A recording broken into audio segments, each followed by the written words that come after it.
Sejam bem-vindos a este podcast de análise ao Grande Prémio do Bahrein, no quarto da temporada, segunda vitória consecutiva não, desta temporada para Oscar Piastri, o primeiro piloto a vencer pela segunda vez este ano. E com isso, Oscar Piastri ascendeu também à segunda posição do Mundial de Pilotos, com 3 pontos de desvantagem para Lando Norris, que continua na liderança, mas distanciou-se de Max Verstappen.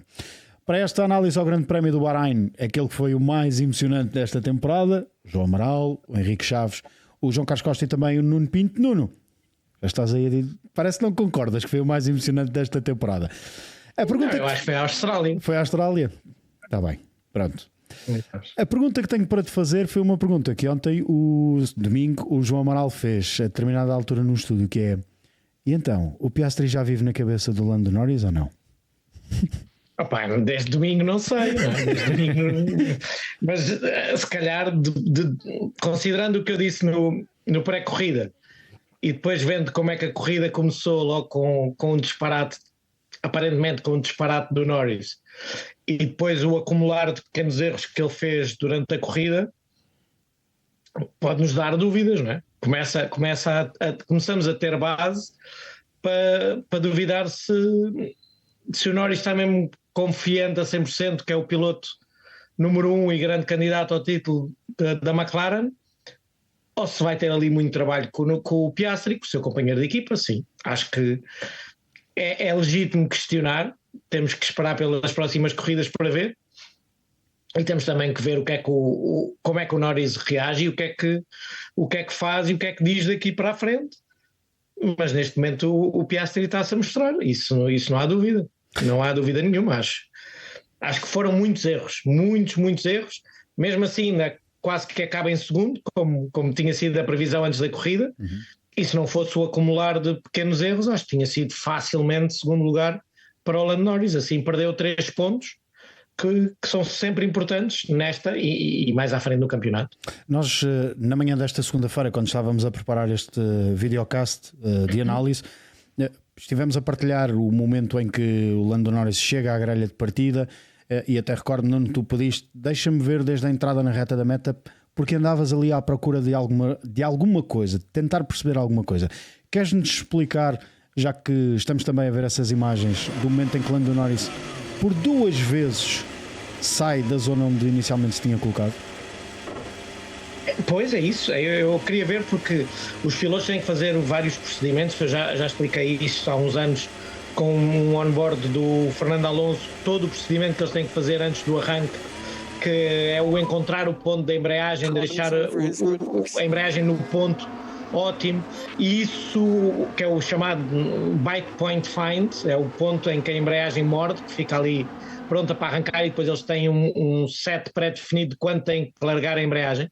Mas quando se está a fazer esse bite point find, que é como nós nos nossos carros, estar ali a largar a embreagem até ver onde é que o carro começa a andar sem tu acelerares, às vezes se houver algum pequeno problema o carro pode andar um bocadinho para a frente, e eu pensei que tinha sido isso que tinha acontecido, ou que poderia ter acontecido, mas não.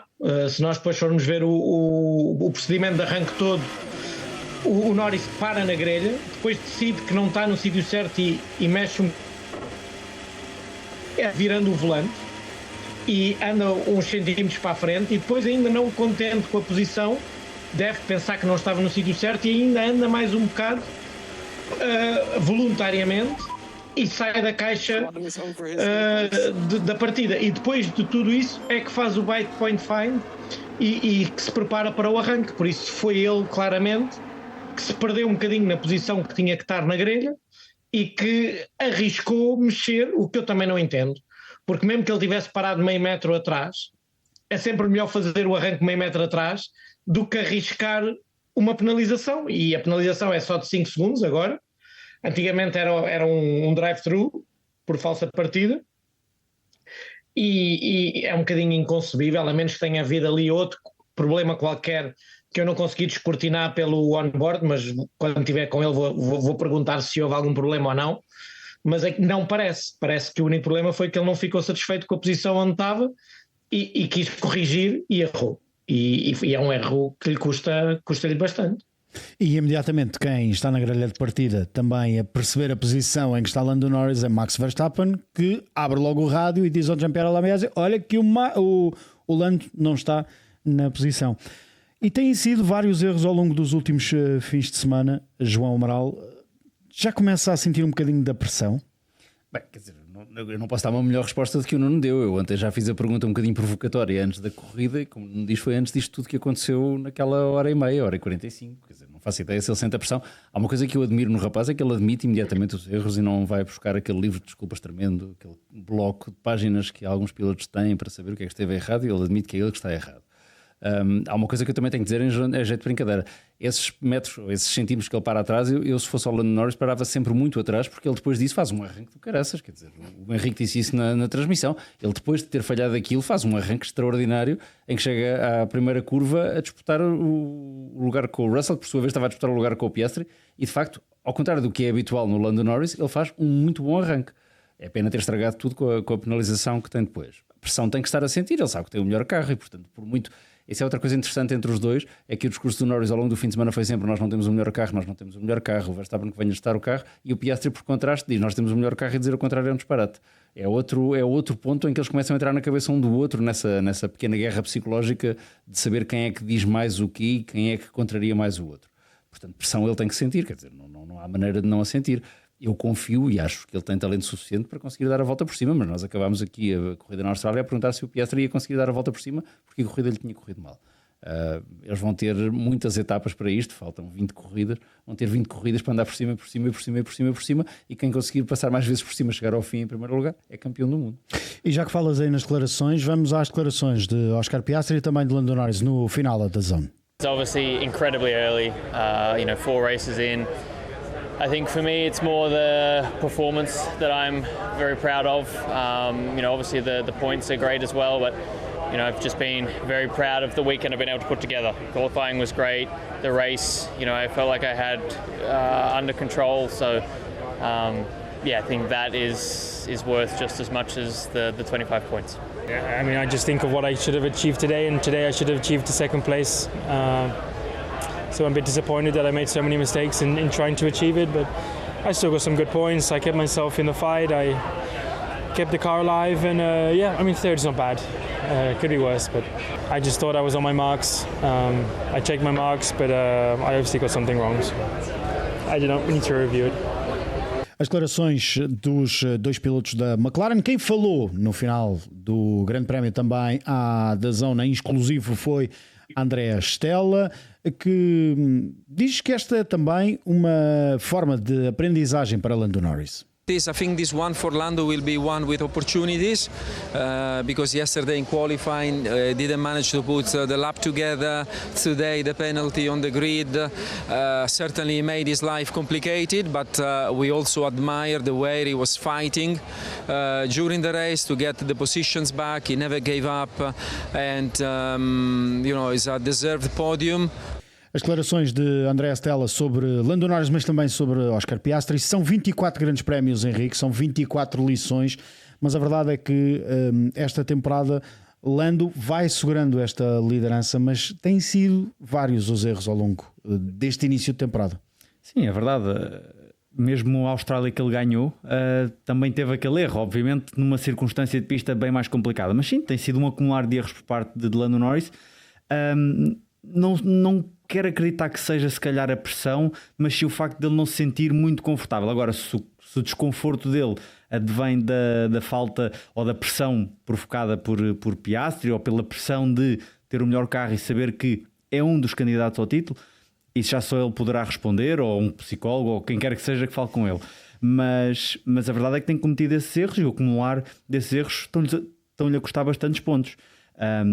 Ainda voltando atrás àquele momento da caixa, também vi um on-board e pareceu-me que ele olhou para a direita, olhou para a esquerda e não viu a linha amarela onde tem que estar o eixo dianteiro. Ou se viu, estava à espera de perceber onde é que estava a roda da frente. Foi muito estranho. E ele andou, inclusive, não uma, mas 2 vezes para a frente. Sim. Portanto, deveria estar ali à procura de alguma coisa, mas pronto, só ele poderá dizer exatamente o que é que se passou. Mas depois disso, fez uma boa recuperação, um arranque excelente, como disse o João. Mas mesmo em momentos de ultrapassagem durante o Grande Prémio, ele cometeu ali alguns erros.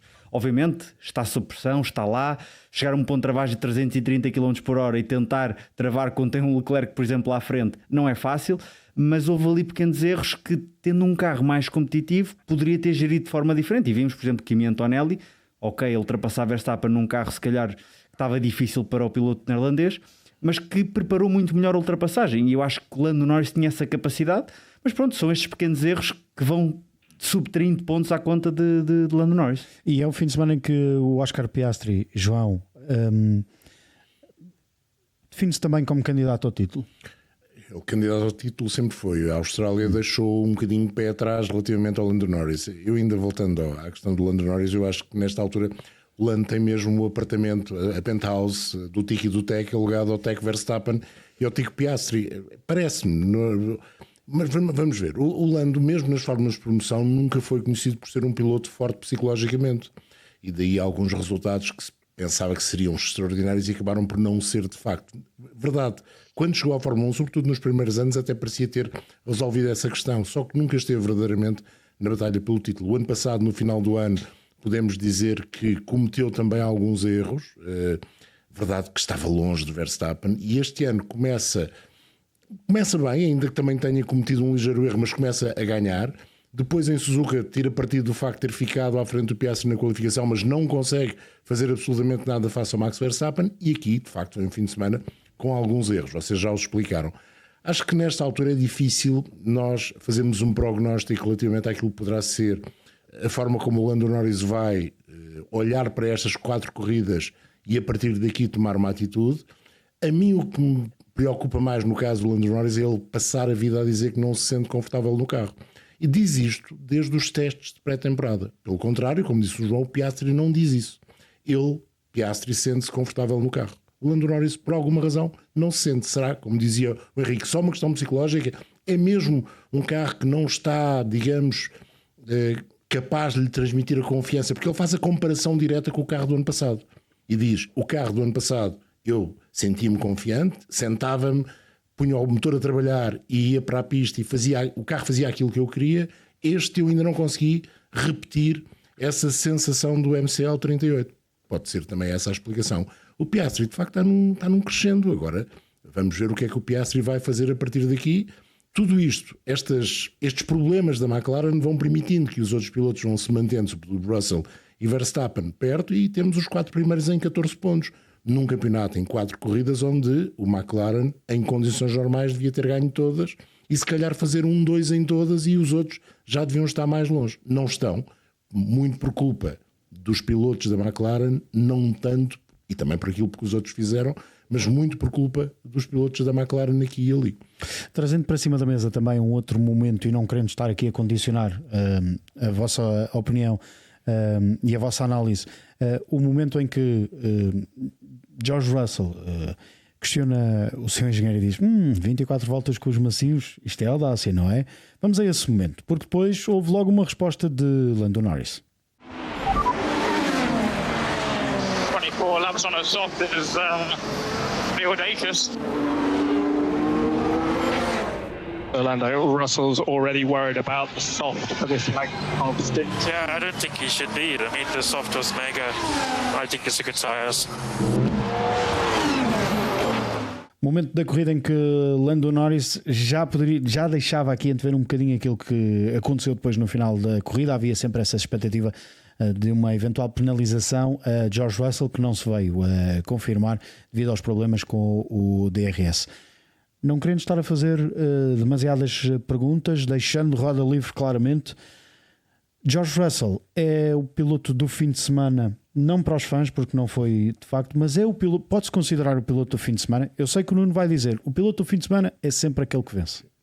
O piloto que faz a pole e que ganha, para mim tem que ser sempre prioritariamente o piloto do dia. E não sendo esse, acho que temos que escolher alguém que tenha tido uma performance fora do normal. E aí temos o Gasly. E temos o Ocon.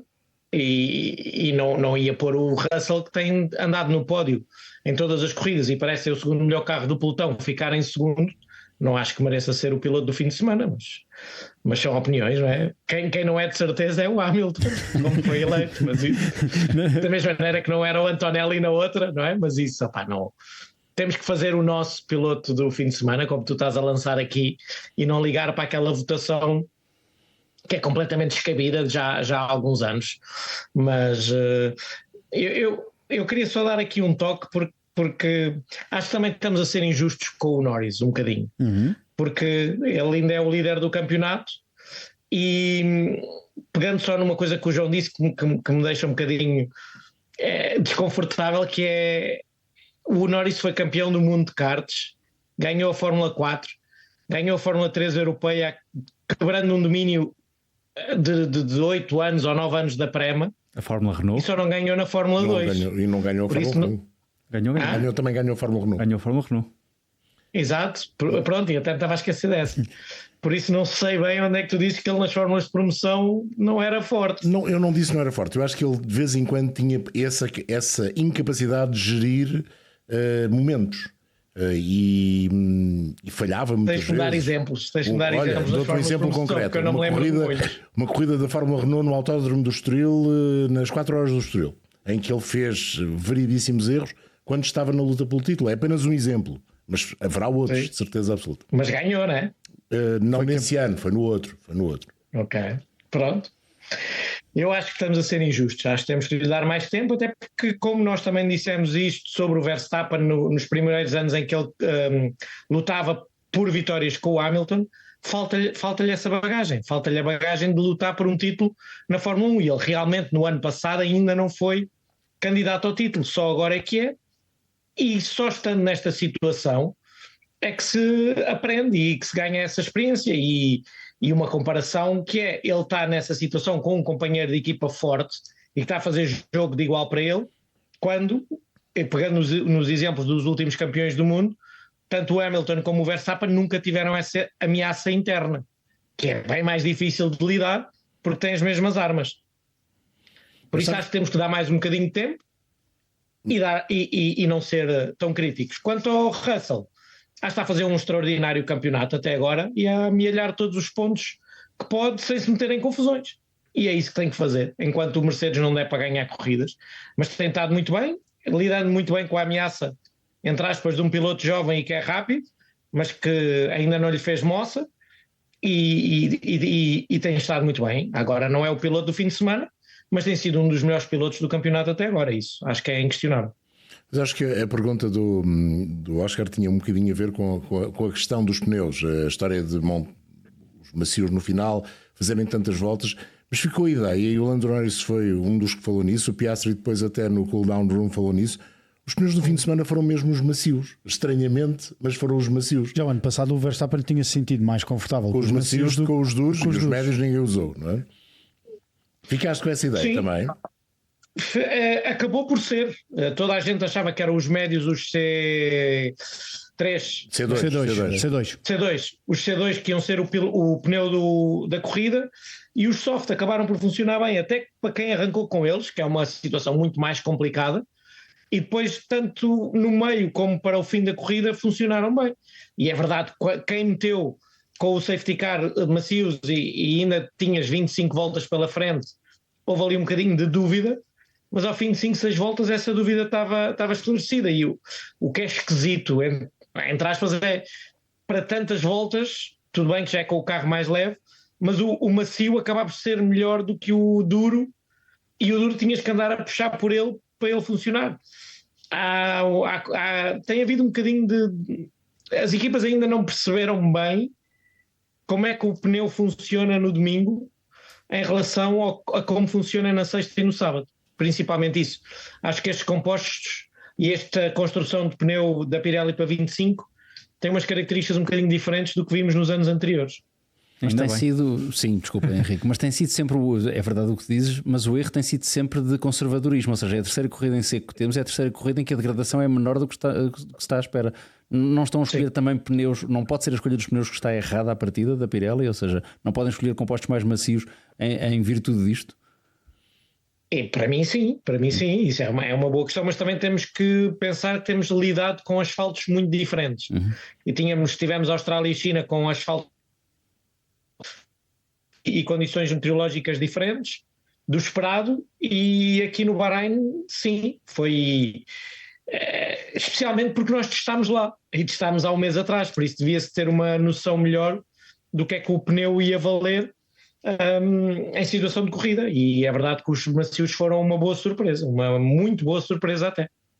Mas deixem-me ir um bocadinho se calhar contra essa opinião dos macios e pegando aqui se calhar naquilo que foi o ritmo de corrida mais do Leclerc, que começou de médios, meteu médios a seguir e foi um momento em que mostrava ritmo, ainda foi atrás de Norris e passou Norris, e isto foi tudo médio, ou seja, se calhar o médio também era um pneu indicado. Obviamente que há sempre a regra de tem que se usar 2 compostos, e se calhar era tal estratégia Delta ou não sei o que da Ferrari para ir aos macios, mas acho que os médios também não eram um mau pneu para se estar. Até o Piastri disse isso, o pneu certo para se estar no final eram os médios, se calhar também porque tinha um jogo novo. E jogou também a favor de Piastri, mas ele disse: eu não queria deixar perder esta corrida, estava no pneu certo, portanto estava nas minhas mãos ganhar esta corrida.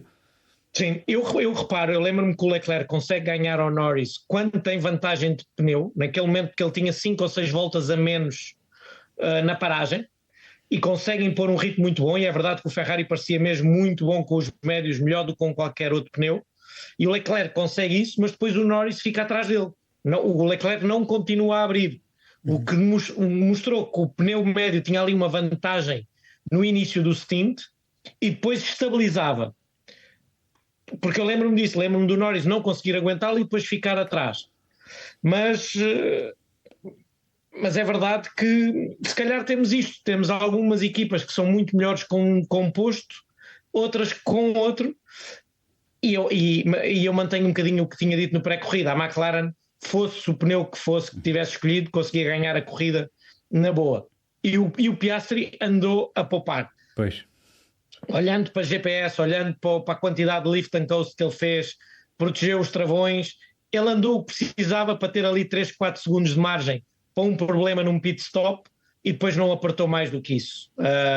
E deu uma falsa sensação que os outros tinham melhor ritmo, mas eu acho que ele andou a poupar mesmo muito. E vês que o Lando, numa estratégia muito subótima e com penalizações e de ter que abrandar e deixar passar, mesmo assim recuperou o tempo que precisava para quase chegar a segundo lugar. Basta pensarmos que ele, em termos de voltas, se fizermos uma média, fica a menos de 3 décimas do Oscar Piastri, e mesmo com a penalização, portanto é notório que o Oscar Piastri sempre em ar sujo. Para além disso, a corrida foi mais lenta, em termos de ritmo de corrida foi mais lenta que a corrida do ano passado, por exemplo. Verdade que o ano passado estava menos quente, mais fresco. Estava um bocadinho mais fresco, e obviamente isso ajudou. E acho que não sentiste que as equipas, e tu fazes parte de uma equipa, ficaram um bocadinho surpreendidas porque a previsão era que baixasse mais a temperatura e ela acabou por não baixar? Sim, e isso implicou ter que haver alguma gestão de travões, por exemplo, de várias equipas. E essas mensagens às vezes são codificadas, mas houve várias equipas, vários pilotos e várias equipas a terem que fazer uma gestão grande em termos de temperaturas, especialmente temperaturas de travão. Por isso sim, houve ali um bocadinho de surpresa. É óbvio que essa gestão das temperaturas ajuda muito a durabilidade dos pneus também, e talvez por isso também os soft tenham conseguido aguentar tão bem como se viu. Mas é verdade que o safety car naquela altura deixou toda a gente um bocadinho pendurada, porque tiveram todos que fazer uma paragem, porque é uma paragem de borla, e meter pneu, e naquele momento ter que meter o composto que faltava. Eu fiquei quase com a ideia, Nuno, que o safety car foi numa altura errada para as equipas, não é? Não foi na melhor altura, faltavam ainda muitas voltas para o final. Sim, e condicionou, não tinhas outra opção. Sim. Tinhas que ir para parar, eras obrigado a parar e eras obrigado a pôr o composto que te faltava para tentar ir até ao fim, porque não dava para depois fazer mais uma paragem. Foi aquele safety car um bocadinho antes ou um bom bocado depois tinha sido muito melhor para a corrida. Quem não esteve de todo muito confortável, e dizia-o no final da corrida no monolugar porque queixou-se da falta de ritmo, foi Charles Leclerc. Vamos às declarações do monegasco da Ferrari. It's smiling to hide the pain, I think. I don't know. I mean, we are just not fast enough for now. I give it all, but we we just don't have enough performance inside the car to fight for any better. Declarações de Charles Leclerc no final da corrida, a queixar-se de falta de ritmo, ainda que tenha falado também nos upgrades que a Ferrari trouxe para este grande prémio. É uma declaração que nós não isolamos para esta edição deste videocast, mas o próprio team principal da Ferrari no final, numa declaração também à DAZN, dizia: estamos a tentar construir um carro que seja favorável ao Lewis e ao Charles Leclerc. Obviamente que o Charles tem sempre vantagem porque tem muito maior conhecimento deste monolugar do que o próprio Lewis Hamilton, que ainda agora acabou de chegar. Mas ficamos com a sensação que o Ferrari até era um carro que tinha um bom ritmo de corrida, pelo menos o de Leclerc. Eu para já fico com a sensação que se o Vasseur disse que está a construir um carro para o Hamilton, devia levar uma penalização forte, porque isso contraria toda aquela teoria de que os carros são construídos para um piloto, os carros são construídos para ser rápidos. E estou a citar o senhor que está ali no ecrã atrás. E é verdade, quer dizer, não são construídos para o piloto A nem para o piloto B. Depois cabe ao piloto A ou ao piloto B conseguir acertá-lo a seu gosto e ser rápido com o carro. Sim, eles trouxeram um conjunto de upgrades muito grande, anteciparam tudo o que tinham pensado. Eu percebo o que diz o Vasseur e percebo a declaração. Eles estão a fazer tudo para acomodar o piloto que contrataram, 7 vezes campeão do mundo, e para ele conseguir ser rápido com o carro. Porventura até contrariando um bocadinho aquilo que era a vontade do piloto que lá está desde os 15 anos, ou coisa que o valha, e que é piloto de Fórmula 1 da Ferrari desde 2019. O mesmo piloto questionou a estratégia. Sim, claro, sim, tem questionado muito, aliás, aquilo que o engenheiro lhe diz no rádio. Está a tornar-se o meu programa de rádio favorito, sem nos primeiro para este podcast. A verdade é que sim, o carro, enfim, eles disseram todos nisso, foram unânimes, que os upgrades funcionam, o carro está mais confortável, está mais fácil, não está desclassificado, tem essa vantagem. O Leclerc não fez um mau fim de semana, não tinha feito linha da frente, tinha feito um terceiro tempo, mas ficou contente com isso. Não fica desmotivado, mas falámos disso no pós-corrida. Quer dizer, eu acho que, apesar de tudo, a linguagem corporal dele no pós-corrida e aquilo que ele diz, não tínhamos ritmo para ir mais longe. É preciso admitir isso, não temos ritmo para chegar lá à frente, e portanto vai um bocadinho ao encontro do que o Nuno dizia, de que o Mercedes neste momento começa a dissipar-se a poeira. O Mercedes é o segundo melhor carro. É verdade que isto de ser o segundo melhor carro vai variando de pista para pista, de momento do dia para momento do dia, às vezes o melhor carro, e aí vou ao encontro do que perguntavas, o Ferrari houve ali uma determinada altura em que pareceu ser de facto o segundo melhor carro. Mas foi uma altura curtinha, e tudo isso depois foi desfeito pelo usar dos pneus, pelo safety car, pela estratégia, e quando chegaram ao fim da corrida não tinham ritmo para ir apanhar os que estavam à frente deles. Amealharam o que puderam, mas voltamos ao que dissemos ontem no fim da corrida, quer dizer, fizeram 4º e 5º lugar. Isso não pode ser o objetivo da Ferrari neste campeonato do mundo, em nenhum, mas neste campeonato do mundo e com aqueles dois pilotos, não é? 100% de acordo. Eu acho que ainda assim o Leclerc esteve bem, esteve superior ao Hamilton, e o resultado mostra isso. Hamilton acabou ali em terra de ninguém. Agora, o Leclerc, se por acaso, e aqui voltamos à especulação, não sabemos bem qual era a estratégia que ele queria com a Delta ou outra estratégia qualquer, mas se calhar era mesmo no final, ou a certa altura, meter o pneu macio, que parecia ser o pneu que as equipas tinham escolhido mesmo para arrancar, e tinha sido um bom pneu para arrancar. Portanto, a certa altura, se calhar o pneu macio no carro de Leclerc teria sido aquele boost que lhe podia ter dado, quem sabe, uma luta pelo pódio.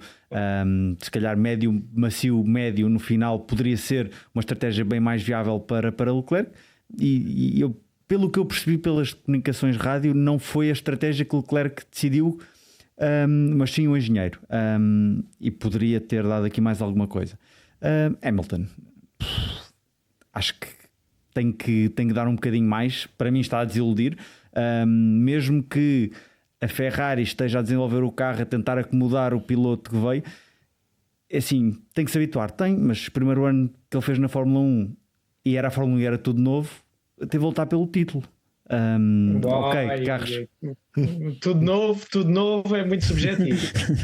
mas pronto. Essa é a história, é o segredo que parece que nunca se diz, que é: o Hamilton chega como rookie à Fórmula 1 e pronto, lá vão os fãs do Hamilton dizer que eu não gosto dele e 30 por uma linha, mas foi o rookie mais bem preparado de sempre, porque fez todo o ano anterior o desenvolvimento dos pneus Bridgestone com um carro igual ao que correu a seguir. E isso tem um valor e um peso que nunca mais aconteceu com mais nenhum rookie da Fórmula 1 até agora. E por isso faz o ano que faz, e com todo o mérito, claro, e lutou pelo campeonato até ao fim. Mas eu não sei o número certo, mas já trabalhei com pessoas que estavam na McLaren e trabalho com pessoas que estavam na McLaren nessa altura, e fala-se em 30, 40 mil quilómetros de testes com pneus que ia correr no ano a seguir e que mais ninguém testou, especialmente o seu companheiro de equipa, que vinha de andar com Michelin, que eram completamente diferentes. Fazendo esta parte, podes continuar, que estavas a ir muito bem. Não, mas certo, pronto, foi muito bem preparado. Mas a verdade é que agora chegou uma Ferrari, ok, que é tudo novo e não teve esse ano de preparação, digamos assim, mas teve muitos anos de Fórmula 1 que tem muitas experiência. Tem títulos, e tem 7 títulos. E há pessoas, lá está, os fãs de Hamilton, que dizem que até pode ter 8. Pronto. Sim, oficialmente tem 7. Espera aí que eu disse 8 e isto já barraca. Não, nós vamos chamar o Filipe Massa e ele vai dizer que são 6. Está tudo certo. Pronto. Isso também não. Pronto. E não estou a tirar o valor, Hamilton é um excelente piloto, mas a verdade é que está a ter um companheiro de equipa que está a superá-lo constantemente, ok, à exceção daquela sprint na China, mas está a desiludir naquilo que é mostrar mais andamento com o Ferrari, que em teoria é igual ao do Leclerc, e com o Leclerc ao volante parece que está a dar mais. Mas essa é que é a questão, na minha opinião, e vocês falaram nos títulos, nas vitórias do Hamilton, ele não pode usar, digamos, a pouca experiência como desculpa, e tem usado várias vezes este ano essa falta de conhecimento do carro, a falta de conhecimento do motor. Esta semana era a falta de conhecimento dos travões da Brembo, porque tinha usado sempre o Carbon Industrie no Mercedes. São de facto, é necessário obviamente alguma adaptação, mas ele é um piloto que tem mais de 300 grandes prémios, tem mais de 100 vitórias, mais de 100 pole position, tem 7 títulos mundiais. Ninguém tem resultados como o Lewis Hamilton, é verdade, não há nenhum piloto no papel, não há ninguém que tenha feito melhor que o Lewis Hamilton. E ainda não conseguiu, tirando a prova de sprint, e começamos a perceber que, eu não diria que foi acaso, mas começamos a perceber que a determinada altura eles apostaram se calhar naquela corrida para ganhar, naquela qualificação, que correu tudo bem. Desta feita não. Deixa-me só voltar ao Ferrari. Eu acho que o Ferrari aqui, neste grande prémio, ia a determinada altura, e o Nuno há bocado falava nisso, naquela situação entre o Lando Norris e o Charles Leclerc. Em alguns momentos, sobretudo a meio da prova, parecia mesmo ser o segundo carro e não o Mercedes. O Nuno falava, e eu concordo, que é cada um dos carros vai se adaptando aos pneus de forma diferente. E este ano há uma outra equação que parece que vai acontecendo, e vimos isso, por exemplo, com o Red Bull, que é o carro vai perdendo peso e vai havendo uma adaptação do carro ao circuito e aos pneus também é diferente.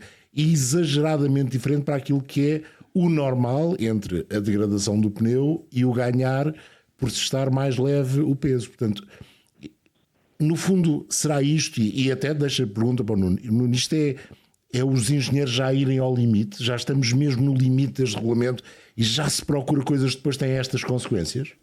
Sim, eu acho que isso tem um peso grande. Tem um peso grande estarmos no último ano deste regulamento, estarmos no limite máximo de explorar todas as áreas que podem dar performance aos monolugares, e andamos muito no limite, e há que fazer algumas pequenas escolhas que comprometem depois a determinados momentos da corrida e determinados compostos, especialmente no que diz respeito em termos de alturas do carro, e isso tem um efeito muito grande quando o peso começa a baixar. A questão de teres algum bottoming, porque anda-se toda a gente tão no limite que depois com a mudança do peso essas características do monolugar vão mudando muito durante a corrida. Acho que sim, acho que tem muito peso, e dando só uma chega àquilo que tu dizias, todos os pontos que tu mencionaste sobre o Hamilton, eu acho que tem muito peso. O motor diferente, os travões diferentes, os sistemas diferentes, um sistema de direção assistida claramente diferente do que ele usou durante muitos anos na Mercedes. A rapidez da direção, cada equipa tem o seu... como é que... Eu não sei a palavra em inglês, não me lembro agora em português, mas tem o seu... o ângulo de viragem diferente, em termos da velocidade do volante proporcional às rodas. Tudo isso demora muito a adaptar-se, e demorará ainda mais a um piloto que só andou como McLaren ou Mercedes durante a vida toda. Mas isso eu acho que era o que devia explicar a diferença do Hamilton até meio da temporada, se essa diferença estivesse ali em 2 décimos. E eu aí dizia, é absolutamente normal. Mais do que isso, e 5, 6 décimos, como tem algumas vezes acontecido. Tenho que concordar com o Henrique em que tem sido um bocadinho de desilusão, porque não pode ser um piloto do calibre do Hamilton, não pode usar essa falta de adaptação ou essa adaptação ainda a acontecer para justificar uma diferença tão grande com o seu companheiro de equipe. Havia muito pano para mangas na Ferrari. Já vamos ao tema Max Verstappen, às palavras fortes para com Helmut Marko, um alegado meeting de urgência. Antes, vamos continuar aqui também a falar um bocadinho na positiva. O Nuno já puxou 2 pilotos. Sugeria até que falássemos 3. Ollie Berman com um excelente arranque, ganhar posições. Também Pierre Gasly. E eu tinha feito o desafio ao Nuno no pré-corrida de dizer: Nuno, será que o Gasly consegue segurar-se lá no topo? E o Nuno dizia-me: lá no topo não, mas nos pontos, aquilo que eu vi em pista, em condições no normais, consegue. É? E Ocon, que grande corrida destes 3 pilotos, que grande corrida da AS. Sem dúvida, destaque pela positiva. Sim, sem dúvida nenhuma. A AS, desde logo, também dissemos no pós-corrida, caramba, consegue este ano pontuar e ter 2 corridas com os 2 carros nos pontos, que é assim uma coisa, para eles não é uma lança em África, é mesmo uma lança na Ásia, neste Médio Oriente. No segundo pelotão, extremamente competitivo, onde isso será difícil de acontecer muitas vezes. Também já dissemos isso várias vezes, com os 8 carros a acabarem, os 8 melhores carros a acabarem nos pontos, estas, desculpem a expressão migalhas, já utilizei ontem, utilizei outra vez, são migalhas muito importantes para estas equipas. Há uma coisa que nós nunca dizemos da AS que é engraçado, nós estamos sempre a falar do V-Carb, do Racing Bull, como o Red Bull do ano passado, nunca dizemos que o AS é ali um bocadinho Ferrari do ano passado, que era um carro eficaz, mas a suspensão da frente é toda a mesma e o carro tem-se portado bem, e gosto do Komatsu. Eles não foram pelo outro caminho. Certo, e o Komatsu tem feito tudo bem feito, portanto, parabéns ao Ocon, parabéns ao Berman, que me surpreendeu, eu achava que ele não chegava aos pontos, e muitos parabéns ao Gasly, porque de facto faz com aquilo que não é um motor tão competente como os outros. O João disse isso abundantemente, mas faz uma excelente corrida. Eles dizem. Sim. Perde ali no fim e aquilo há de lhe ter ficado a custar. Ele diz isso no pós-corrida, aquilo ainda lhe está a custar. Não vai dormir bem esta noite por pensar que foi na última volta, depois de tantas voltas. Quer dizer, deixa-se ultrapassar pelo Verstappen, não se deixa ultrapassar por um concorrente direto. O antigo companheiro de equipa. Já que puxaste essa declaração, vamos à declaração de Pierre Gasly. The car was strong. We're not very lucky with the safety car. We lost out a position to Hamilton, and Max got behind, and it was very intense the last 15 laps, let's say. But yeah, the car was competitive, which for me is the most important. So yeah, hopefully, I wish in Jeddah we can be as competitive. I don't know, it's a very different track, and we'll have to work hard to make sure we understand why we had that speed yesterday and today. As palavras de Pierre Gasly no final do Grande Prémio do Bahrein, satisfeito, mas claro, piloto que é piloto, aquela última volta ficou-lhe mesmo atravessada. Claro, é normal, não é? Ser ultrapassado na última volta depois de 56, salvo erro, ali a defender-se. Estás certo. 56, estás. Foram 57. Foram 57, sim. Pronto, não foi sempre à frente de Verstappen, nem foi sempre a defender-se Verstappen, mas a verdade é que perder na última volta uma posição custa sempre, ainda para mais são pontos importantes, mas obviamente que não tira valor à excelente corrida de Gasly. Como disse o João, se calhar não é um motor mais competitivo, mas acho que é um chassi se calhar muito bom, e obviamente que Gasly fez uma corrida fantástica, geriu bem. Se calhar passou um bocadinho despercebido, não se meteu em muitas lutas, o que ajudou também a não desgastarem demasiado os pneus, a não degradar muito, a fazer aquela gestão que o Nuno há pouco falava dos travões, que se calhar foi importante a certa altura da corrida, e conseguiu pontos importantes para a Alpine e para ele próprio. Os primeiros da Alpine? Sim. Primeiros. Até porque ele tinha conseguido 10º no Grande Prémio da China, mas depois foi desclassificado, foi um dos 3 pilotos que foi desclassificado. O Nuno já tinha deixado antever um bom resultado e um terminar nos pontos para o Pierre Gasly. Mesmo no final disse: ter um Max Verstappen já quase sem pneu é muito difícil, e se calhar foi o ponto mais alto do fim de semana para o Max. Foi para o Max. Mas vai ao Gasly primeiro, já vamos ao Max. Deixa-me só ir rapidamente ao Gasly. A mim o que me surpreendeu no Alpine e no Gasly também, obviamente, ainda que o Jack Doohan a determinada altura parecia que era capaz também ele de terminar nos pontos. Depois o final da corrida com o último jogo de pneus não correu muito bem ao Jack Doohan.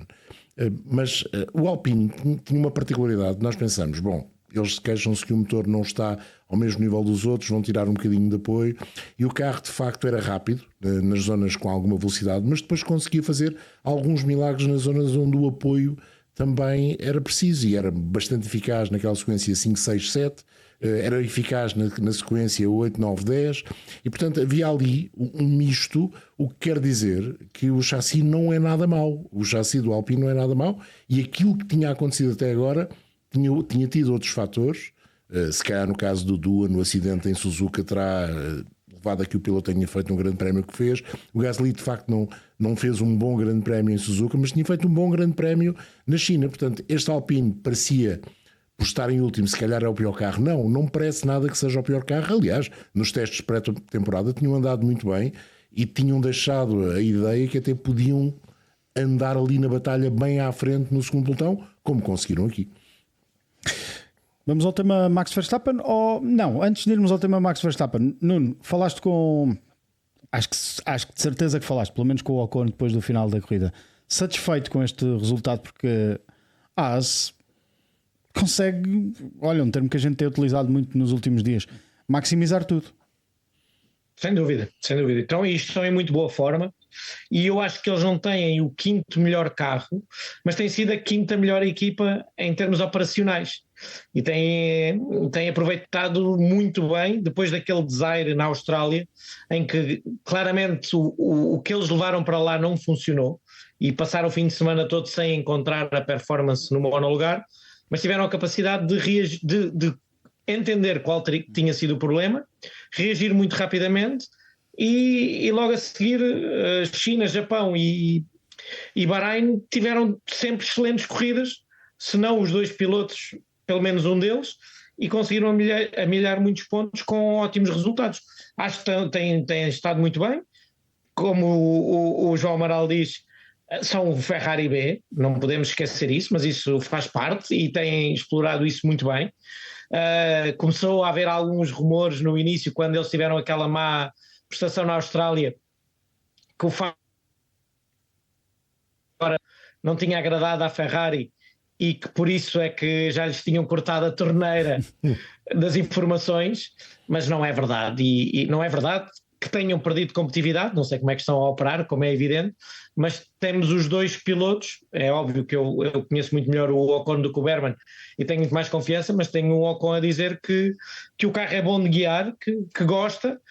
Há ali alguns momentos que se perdem um bocadinho, mas rapidamente encontram o caminho para se tornar mais competitivos e estão muito bem classificados num pelotão que estes quaisquer 5, 6, 10 pontos vão ser difíceis das outras equipas conseguirem reconquistar com um segundo pelotão muito competitivo, por isso estão de parabéns à Haas. E a Alpine eu acho que está muito bem, aquele último lugar na classificação era completamente irreal.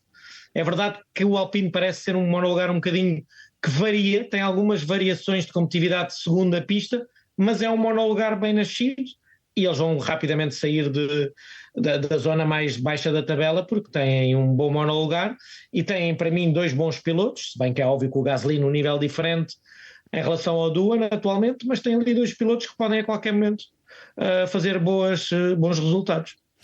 Quem nos habituou nos últimos anos a bons resultados foi Max Verstappen, mas este grande prémio não foi de todo o grande prémio de Verstappen, que admite não ser candidato. We are not in the championship fight anyway, so for me, I'm just trying to solve the issues that we have with the car.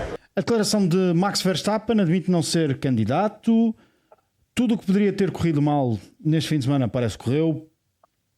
Não se sentia confortável com o carro, problemas de travões, problemas de subviragem, de sobreviragem, pitstops, temperaturas.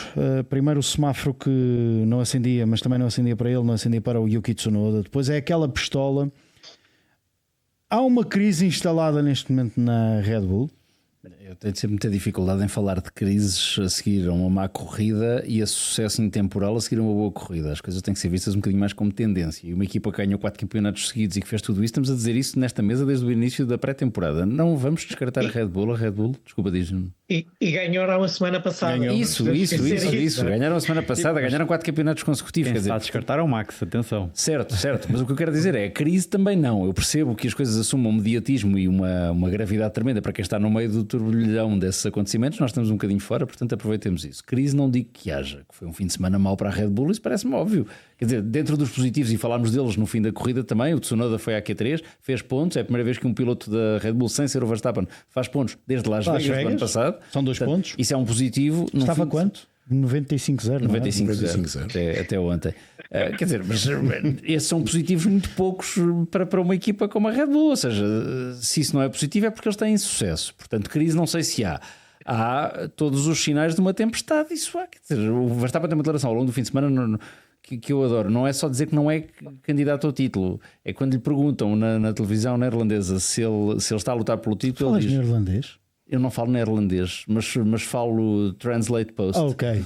Essa parte eu consigo perceber o que é. Quando lhe perguntam, estás a lutar pelo título ou estás a disputar o campeonato, ele diz, não, eu estou a participar no campeonato. E eu gosto muito desta subtileza. Ele não está a lutar pelo campeonato, ele está a participar no campeonato. Vamos ver como é que corre o resto do campeonato, mas quer dizer, sabemos todos que há cláusulas de performance e tudo mais, e que o Max Verstappen é o Max Verstappen. Pronto, Nuno, tens alguma coisa para nos contar? Sabes de algo sobre o Max Verstappen? Porque este fim de semana aquilo foi mesmo explosivo de um lado e do outro. Não sabe. Eu acho que é treta. Eu acho que empolam muitas coisas. Depois de um fim de semana em que tiveram vários problemas, inclusivamente um problema que nunca se tinha visto. Eu não me lembro nos últimos anos do semáforo para sair da box não acender e ficar a piscar amarelo e vermelho e os pilotos ficarem ali, porque é o procedimento, não podem sair porque pode vir um carro no fast lane e eles não podem sair se não virem a luz verde, e aquilo teve que ser por rádio, porque nem por gestos lá foi, porque são os procedimentos. E quando tudo corre mal, inclusivamente 2 semáforos, é que não foi só o semáforo principal, eles depois no segundo pit stop levaram um suplente, que estava o chefe dos mecânicos a segurar, e também não... Sim, também esse não correu bem.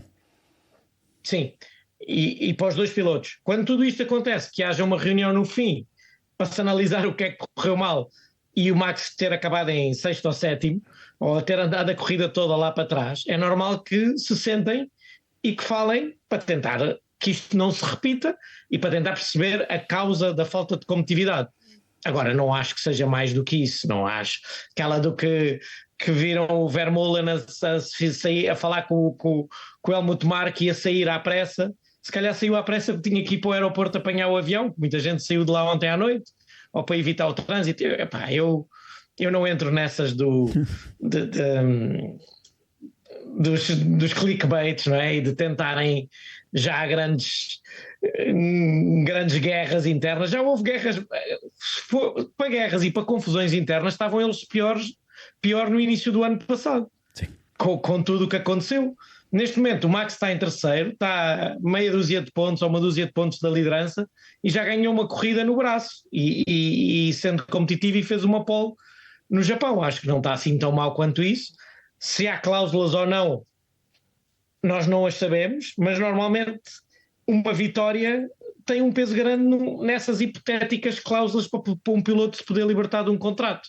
Só se fosse uma época mesmo sem vitórias e sem pódios é que normalmente poderia sair de um contrato que está até com mais tempo.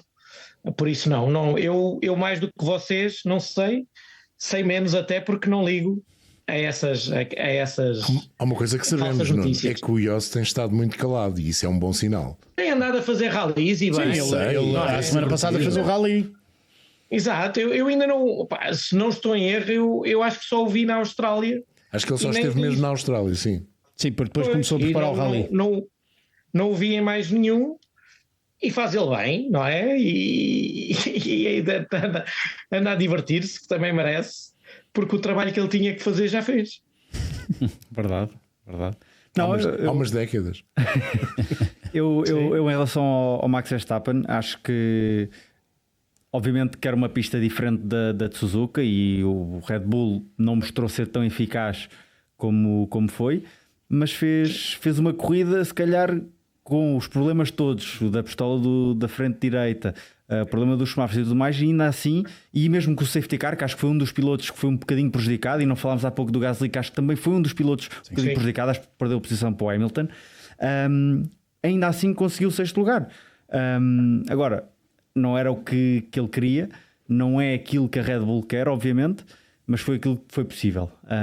Mas daí haver uma tempestade, acho que estamos longe disso, não é? Ainda por cima, tendo ganho o grande prémio anterior, acho que agora é ver o que é que vai acontecer em Jeddah, perceber se vão chegar upgrades ou não para a Red Bull, acredito que sim. Se não chegar em Jeddah, há de chegar mais no em Imola. Indica que é em Imola. Tanto eles como até a McLaren e a Mercedes, pelos vistos, também. Toda a gente vai trazer em Imola.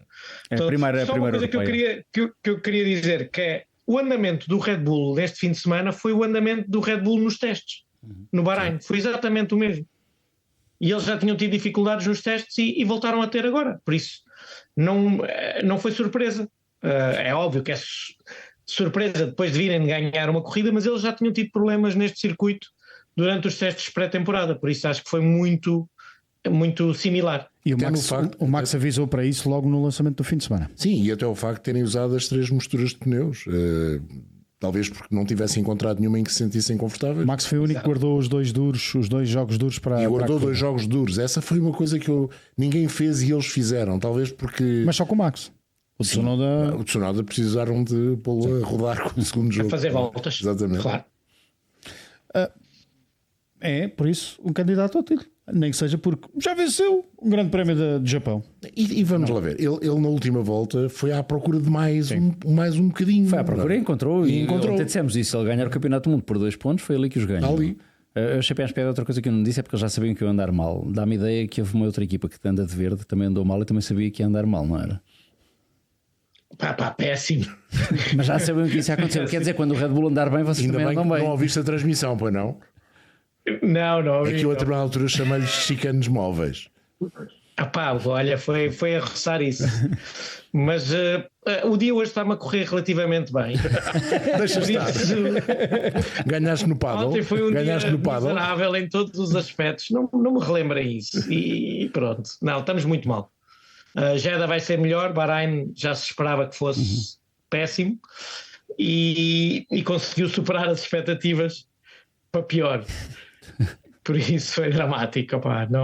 Jeddah é quase uma corrida de casa, não é? Com o sponsor da Aramco é quase uma corrida de casa que tem que tentar pelo menos andar muito bem, digo eu. Pois é, tens razão. Agora que a McLaren ganhou o grande prémio do Bahrein e era a corrida de casa também da McLaren, vocês têm agora, este fim de semana. É verdade, e o nosso carro é verde e essas coisas todas. Sabes que um dos grandes problemas desta temporada vai ser gerir todas essas expectativas, porque há muita gente que pensa que com a fábrica nova, com tudo, com o New contratado, com o Cardillo contratado, com o Cowell, que este carro tinha que ser muito melhor. Mas é que este carro não foi feito por nenhum deles, nem foi feito nesta fábrica ainda. Foi feito em contentores, basicamente, porque foi num período de transição. E isso paga-se, e paga-se caro, e há momentos preocupantes, e até com os nossos maiores patrocinadores, é difícil explicar esta falta de competitividade. Mas temos que ter paciência, temos que continuar a trabalhar. Mas a dúzia de pontos que temos nos 4 primeiros grandes prémios foi quase um milagre, porque isto, se continuar assim, não vai ser fácil. E sobretudo porque o problema, eu acho que foi um problema bom. É bom ter um problema como o início da temporada 2023. É um problema bom, mas depois há essa maneira de comparar, e as pessoas têm tendência a ir buscar esse exemplo do início de 2023. O Alonso ano passado tinha feito uma qualificação fantástica no Bahrein. Sim. Até 24 foi melhor. Eu continuo a achar que o melhor carro da Aston Martin é o das 5 ou 6 primeiras corridas de 23, e se nunca tivéssemos ido fora desse carro ainda se estava a fazer pontos de maneira consistente. Infelizmente não foi assim que aconteceu. Vamos ver como é que a equipa reaciona e qual é a capacidade de reação que tem, tentando não comprometer o futuro, que é a grande aposta, que é em 2026. Mas que não é aceitável uma equipa como a Aston Martin, até por isso que vocês acabam de dizer como começou em 2023, que agora seja se calhar a 10ª equipa em termos de ritmo. Porque em termos de carro, tudo o que nós temos de análise no Bahrein era o pior carro da grelha. Sim, isso é o Bortoleto teve um ritmo mais lento, mas o Bortoleto teve alguns problemas durante a corrida. Mas o Sauber, se juntarmos os dois Sauber, ficam melhor que os dois Aston Martin. Claro, obviamente. E isso é dramático. Não há outra palavra. E a ver, vamos o que é que acontece em Jeddah, o próximo grande prémio, que é já no próximo fim de semana, porque são 3 grandes prémios consecutivos. Vamos manter-nos no Médio Oriente e agora damos um saltinho até à Corniche de Jeddah. Quinta-feira cá estaremos para fazer a antevisão desse grande prémio e depois cá estaremos também para fazer a análise dia a dia, e o grande prémio no domingo é às 6 da tarde. Tu gostas sempre que eu recordo os horários, não é? Sempre. A parada dos pilotos é às 4. Obrigado, eu agradeço por isso. Já assim, escuso de ir consultar a minha agenda. Obrigado. João Amaral, obrigado. Henrique Chaves, João Carlos Costa, Nuno Pinto. Foi um gosto ter estado na vossa companhia nesta análise ao Grande Prémio do Bahrein.